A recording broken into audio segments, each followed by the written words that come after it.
하나님이 욥에게 질문하시는 것으로 6절 말씀 시작하지요. 1절에서 5절 어제 우리가 새벽에 살핀 말씀에 보면 욥은 하나님 앞에 입을 닫고 말하지 않겠다라고 말했습니다. 근데 그 입을 닫겠다라고 말하는 욥에게 하나님께서 질문하십니다. 사실 하나님이 욥에게 물으신 질문은 오늘 나오는 그 질문 내용 속에 보면은 욥뿐만 아니라 이 세상의 어느 인간도 답할 수 없는 질문을 하나님이 하고 계시다라고 하는 거죠. 특별히 오늘 성경 말씀에 보면 하나님께서 공의와 의라고 하는 단어를 사용해서 욥에게 질문하십니다. 이 공의와 의라고 하는 것은 사람이 살아가는데 하나님이 적용하시는 하나님의 통치 원리시죠.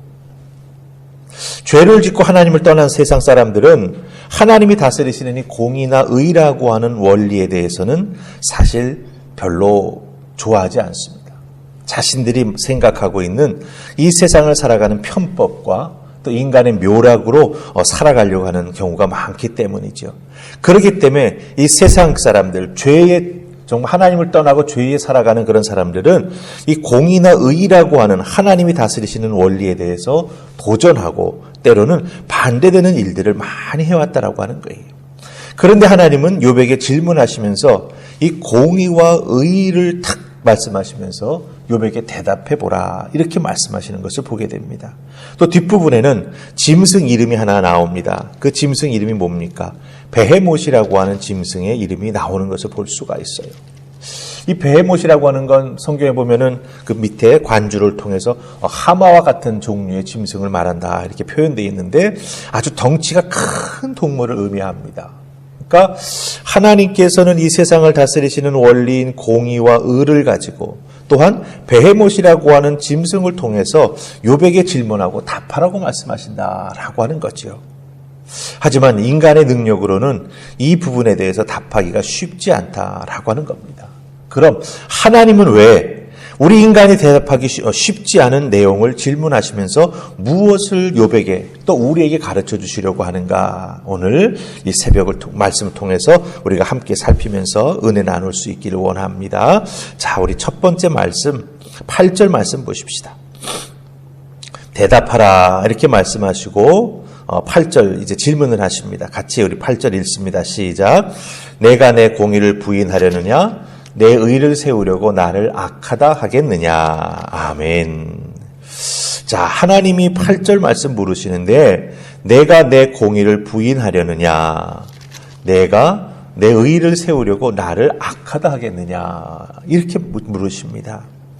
이 하나님께서 욥에게 물으시는 내용은 결국은 사실 욥을 야단치시는 것입니다. 왜냐하면 욥은 자기 자신의 그 내가 의로운 사람인데 왜 이렇게 고난을 받아야 되는지 그 부분에 대해서 답을 얻기 위해서 이런저런 생각을 하고 이런저런 말들을 많이 했습니다. 그런데 그렇게 말해 나아가는 과정 중에 욥은 자기 자신의 그 의를 세우려고 하나님이 공의로우신 분이라고 하는 것에 대해서 사실은 좀 제대로 접근하지를 못했습니다. 그런 부분이 있었기 때문에 하나님은 이 욥에게 이런 질문을 하시는 거죠. 네가 의로운 자냐? 너의 의를 내세우기 위해서 나를 악한 자로 만들 수 있느냐? 이런 질문을 하시는 거죠. 의로운 자기 자신에게 하나님이 고통을 주셨기 때문에 자기 자신은 지금 억울했다. 이것이 욥의 내용 중에 들어있는 말의 내용 중에 들어있는 내용이 된다라고 하는 겁니다. 여러분들 인간이 이렇게 자기 중심적인 사고를 할 때 나는 의롭게 살았는데 내가 지금 뭔가 잘못된 일에 처해 있다. 하나님이 나에게 이것을 왜 하셨을까? 이런 식으로 너무나 자기 중심적인 사고로 흘러가게 될 때 우리 인간은요 하나님을 원망하는 마음이 들 수밖에 없습니다. 좀 더 시야를 넓히면서 왜 내게 이런 고통이 다가왔을까라고 하는 걸 생각해 보아야 하는데 의로운 내가 왜 이런 어려움을 당해야 되지? 여기에 그냥 딱 생각이 멈춰버리게 되면은 그것을 중심으로 모든 것을 생각하고 판단해 나아가려고 하면은 사실은 하나님을 원망하는 마음이 우리 속에서 스물스물 올라올 수밖에 없다라고 하는 것입니다. 그렇기 때문에 여러분들 우리가 신앙생활을 해 나아갈 때 가장 중요한 것은 무엇인지 아십니까? 기준이 내가 아니라 기준이 하나님이 되어야 한다라고 하는 거예요. 아니, 우리 인간이 어떻게 하나님의 기준을 맞출 수 있겠습니까? 예, 하나님의 기준을 맞추는 건 힘듭니다. 그렇기 때문에 우리는 말씀을 통해서 어떻게 하나님 중심으로 살아가야 하는지를 깨달아 알아야 되고, 우리들의 믿음의 조상들이 어떻게 그 하나님의 기준에 자기 자신을 맞추기 위해서, 그 기준을 하나님 앞에서 지켜나가기 위해서 믿음 생활을 하면서 애쓰고 수고했는가라고 하는 걸 우리가 성경을 통해서 발견하고, 그것을 통해서 우리들의 삶에 은혜를 삼아야 된다라고 하는 거예요. 그렇기 때문에 그 하나님의 통치하시는 그 모습을 우리가 생각을 하면서, 이런 모습으로도 하나님 통치하시고 또 나에게 저런 모습으로도 하나님은 통치해 주시는구나 라고 하는 걸 깨달아 알게 된다면, 어렵고 힘든 일 때문에 우리가 하나님을 원망하는 마음이 생기지 않게 된다라고 하는 것입니다. 그렇기 때문에 우리가 신앙생활에 나아갈 때 반드시 알아야 될 게 뭔지 아십니까? 바로 하나님이 나를 통치하신다라고 하는 진리예요. 하나님이 나를 다스리신다라고 하는 분명한 믿음을 가지고 살아가야 된다라고 하는 겁니다. 하나님이 나를 다스리신다, 하나님이 나를 통치하신다, 이건 사실은 믿음의 영역이지요. 믿지 않는 사람들에게 하나님이 다스리신다 그러면 이 무슨 소리냐고 그럴 겁니다. 대통령이 다스리는 거지, 권력자가 다스리는 거지, 이렇게 말할 것입니다. 아닙니다.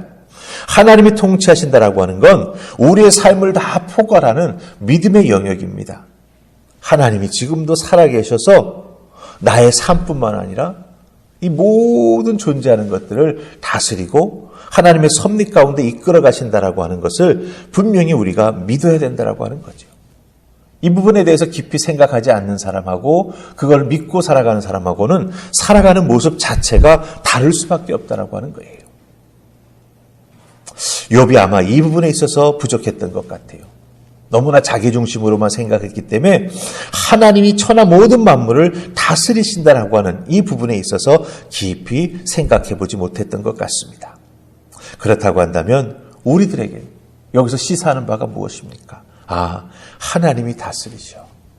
나뿐만 아니라 내 옆에 있는 사람도, 그뿐만 아니라 하나님은 모순덩어리로 보이는 이 사회도, 사람들이 모여 살아가는 이 집단도 다스리셔.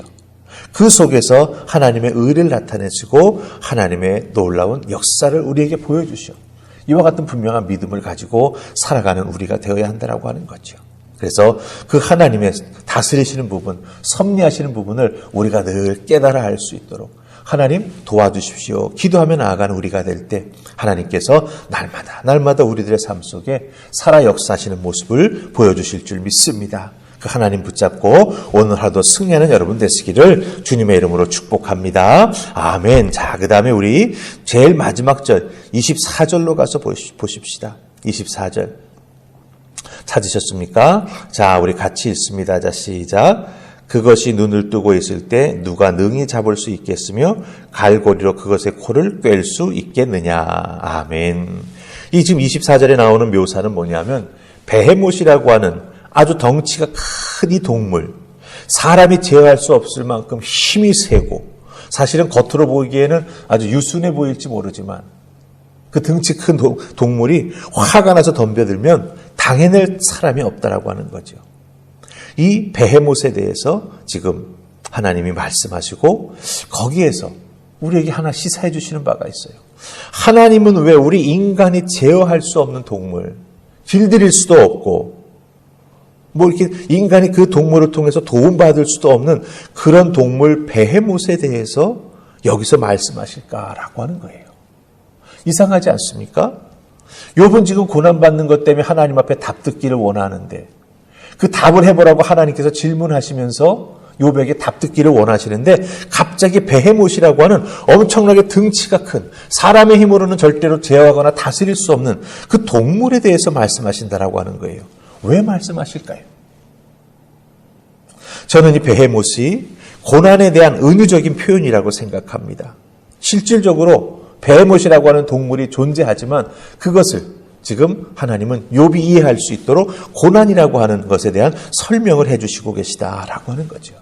무엇을 의미합니까? 고난은 욥 네가 제어할 수 있는 게 아니다라고 하는 거예요. 고난이라고 하는 것은 우리 유한한 인간이 마음대로 이렇게 할 수 있고 저렇게 할 수 있고 요리 피해가고 조리 피해갈 수 있는 그런 것이 아니라고 하는 것을 알려주고 계십니다. 하나님이 베헤못을 제어하고 다스리실 수 있는 창조주가 되신다라고 하는 걸 말씀해 주고 있습니다. 하나님은 우리가 욥과 같은 상황에 빠져 있을 때 고난의 이유를 하나하나 들어서 다 설명해 주시지 않습니다. 다만 그 고난의 과정을 겪어 나아가면서 우리는 하나님이 어떤 분이신지를 체험적으로 알아가는 거죠. 그것도 한꺼번에 다가 아니라 고난의 한모통이를 돌 때 조금, 또 다른 한모통이를 돌 때 또 하나님의 모습을 조금씩 알아가는 거죠. 그 조금씩 알아가는 하나님의 모습을 우리가 하나하나 잘 이해하고 붙잡아서 믿음으로 잘 연결시켜 나아가면 하나님이 이런 분이시구나라고 하는 걸 깨달아 알 수 있다라고 하는 것이죠. 하나님은 욥에게 베헤못이라고 하는 짐승에 대해서 질문하시면서 고난이라고 하는 것은 이렇게 한꺼번에 모든 걸 다 알 수 있는 게 아니라고 하는 것을 우리에게 말씀해 주고 계시다라고 하는 것입니다. 하나님은 사람이 할 수 없는 일을 행하시는 분이지 않습니까? 인간의 생각으로는 불가능한 일들을 하나님께서는 펼쳐가십니다. 거기에는 하나님의 지혜가 있고 하나님의 섭리가 있고 하나님의 능력이 있고 하나님의 때가 조합되어 있습니다. 그렇기 때문에 여러분들, 우리가 어렵고 힘든 일들을 겪을 때, 내 생각으로 다 파악 안 되는 일들 앞에 딱 우리가 서게 될 때 어떻게 해야 됩니까? 모든 것을 다 이해하려고 하는 게 아니라 하나님 왜 내 삶에 지금 이와 같은 때에 이런 이해 안 되는 일, 때로는 힘들고 어려운 일을 주십니까? 하나님께 묻고 기도함으로 나아갈 때 하나님께서 우리에게 깨달아 알 수 있는 하늘의 은혜를 조금씩 허락해 주신다고 하는 거죠. 그 은혜를 받을 때마다 어떻게 해야 됩니까? 하나님의 능력을 더욱더 믿고 신뢰해 나아가면서 하나님 한 분만 바라보고 의지하면서 한 걸음 한 걸음 앞으로 걸어 나아가게 될 때 정말 기가 막힌 고난의 수렁에서 때로는 이해 안 되는 삶의 복잡한 관계 속에서 우리를 이끌어내 주시는 은혜를 덧입게 될 줄 믿습니다. 여러분 한 분 한 분 우리의 삶이 어떻게 다 이해가 되겠습니까? 이해가 안 될 때 좌절스러울 때도 있지요. 내가 요것밖에 안 되나. 하나님 앞에서 요것밖에 안 되는 존재가 바로 우리들입니다. 그럼에도 불구하고 요것밖에 안 되는 그 존재를 하나님은 세상의 가장 귀한 존재로 사랑해 주십니다. 독생자 예수 그리스도 우리를 위해 보내주셨지 않습니까? 그분 믿고 우리가 구원의 은혜를 덧입고 하나님을 아바 아버지라 부르며 하늘 은혜를 하루하루 누리며 살아간다라고 하는 것이죠. 그런 의미에서 자기중심적인 내중심적인 생각보다는 하나님의 은혜와 섭리를 생각하면서 믿음의 길을 걸어가려고 애쓰고 수고할 때 우리들의 삶의 어렵고 힘든 문제도 하나하나 해결될 것이고 또한 깨닫지 못했던 그 고난의 이면에 있는 하나님의 마음과 섭리도 깨달아하는 은혜가 우리에게 임할 줄 믿습니다. 그 은혜로 오늘 하루도 기쁘고 감사하게 살아가는 여러분들 되시기를 주님의 이름으로 축복합니다. 아멘. 우리 기도하십시다. 좋으신 하나님 은혜 감사합니다. 이 새벽 저희들을 주의 전으로 부르셔서 말씀 앞에 세워주시니 감사합니다. 욥에게 질문하시며 답하라 하신 그 하나님의 질문, 사실은 우리들도 답하기 어려운 하나님의 질문입니다. 그러기에 하나님이 얼마나 크신 분인지 다시 한번 우리가 경험하게 됩니다. 크신 하나님께서 우리의 인생을 섭리하시고 이끌어주고 계심을 기억하게 하시고 그 하나님 한 분만 믿고 의지하는 귀한 믿음으로 하루하루 하나님만 바라보며 걸어 나아가는 우리가 되게 하여 주시옵소서. 오늘 하루도 우리의 믿음의 발걸음이 기쁨의 발걸음, 승리의 발걸음이 되도록 우리와 함께해 주실 줄 믿사옵고 예수님 이름으로 기도하옵나이다. 아멘.